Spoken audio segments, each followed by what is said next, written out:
There is a reality reckoning afoot. And as a licensed psychologist who for fun reacts to events in pop culture, I felt like I had to comment on the interview between Bethenny and Raquel, or Rachel now.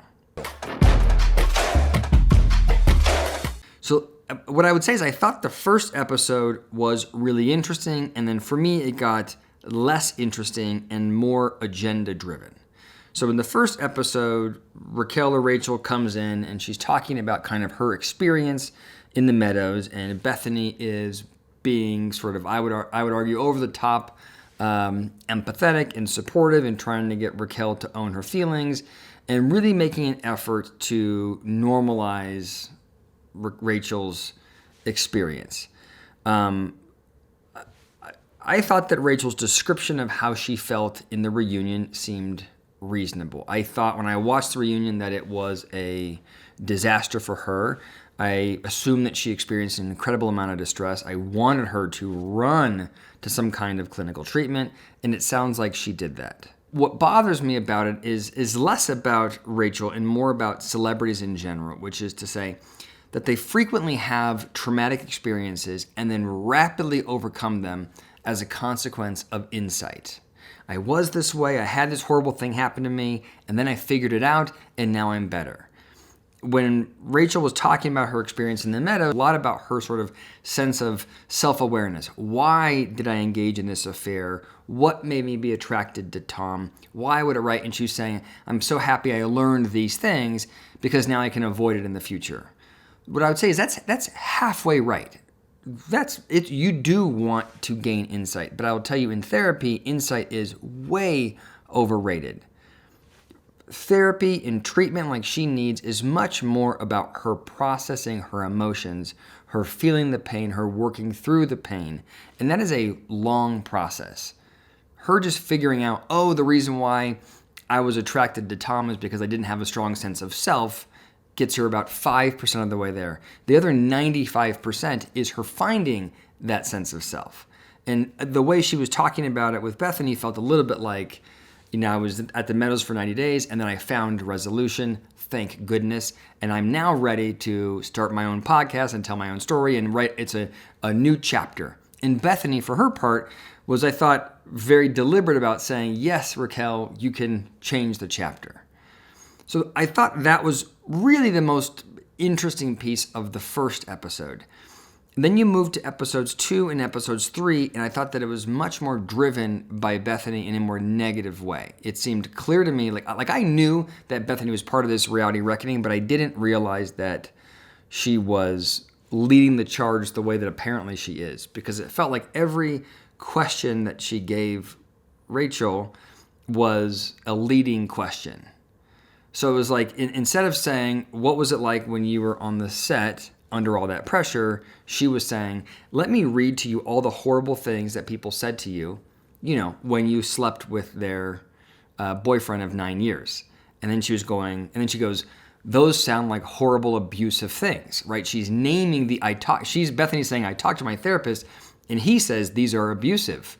Did you feel abused? How could your employer abuse you? Like, it was very much I thought a strategic effort to get Rachel on her side against Bravo. I thought there was way too much of that, and I thought it was, it's hard. It's so sort of insincere on Bethenny's part as someone who has been part of the Housewives, someone who has profited from reality TV, to all of a sudden be like, them plying you with drinks, them putting you under pressure, them creating those circumstances is totally unreasonable.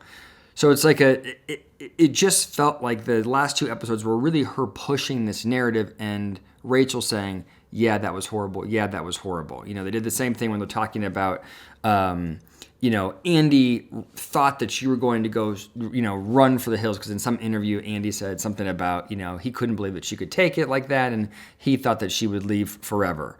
And then Bethenny's trying to shoehorn that into an argument that Andy is somehow negligent as a producer because he would put his employee under that kind of stress. Same thing when they're talking about the pill bottle. Like, everything was moved into this, look how horrible reality TV is. So again, I don't know enough about this reality TV reckoning to really weigh in, other than to say, I think it's right that you are putting people under an incredible amount of pressure. I think it is true that you are distorting the lines of reality in these individuals' lives. Part of it's being filmed, part of it is not being filmed, and for someone to sort of figure out that balance of recognizing that they are really a character, I think is very psychologically distressing. I think it's right to say that Bravo certainly profits more than someone like Rachel did in Vanderpump Rules. I think this is all true. I'm not sure if I think that it's wrong. I'm not sure that I'm convinced that there needs to be this reckoning per se. I've reached out to a couple of people. I would like to interview somebody like Bethenny, or I'm not saying I won't change my perspective on that, but based on what I've seen, it does feel like these people are entering into a contract with reality TV knowing exactly what's going to happen.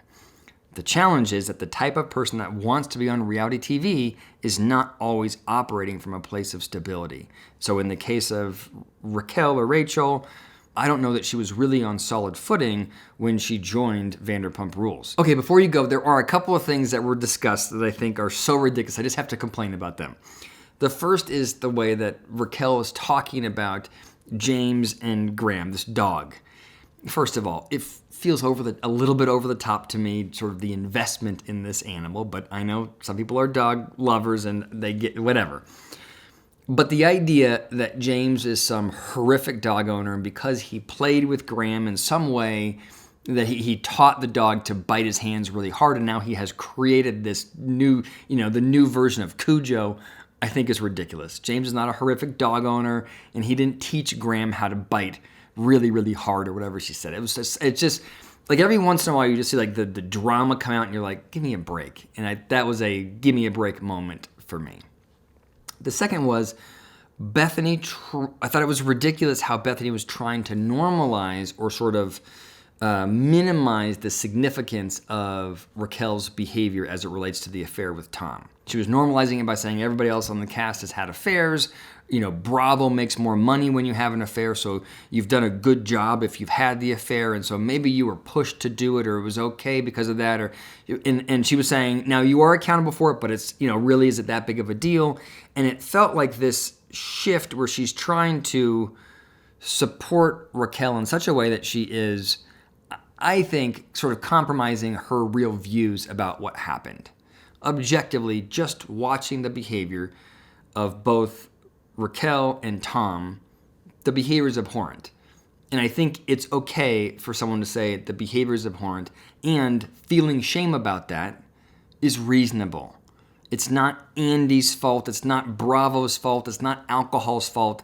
She had an affair for 9 or 7 months. It was an intentional and deliberate affair. She must take accountability for that. And so should Tom. I will say, I do think it is wild how much more shit she's taken than Tom. Like, you want to talk about, gender differences, that I think is really remarkable. So those are my thoughts. Let me know what you think in the comments below. Like, subscribe, all those things.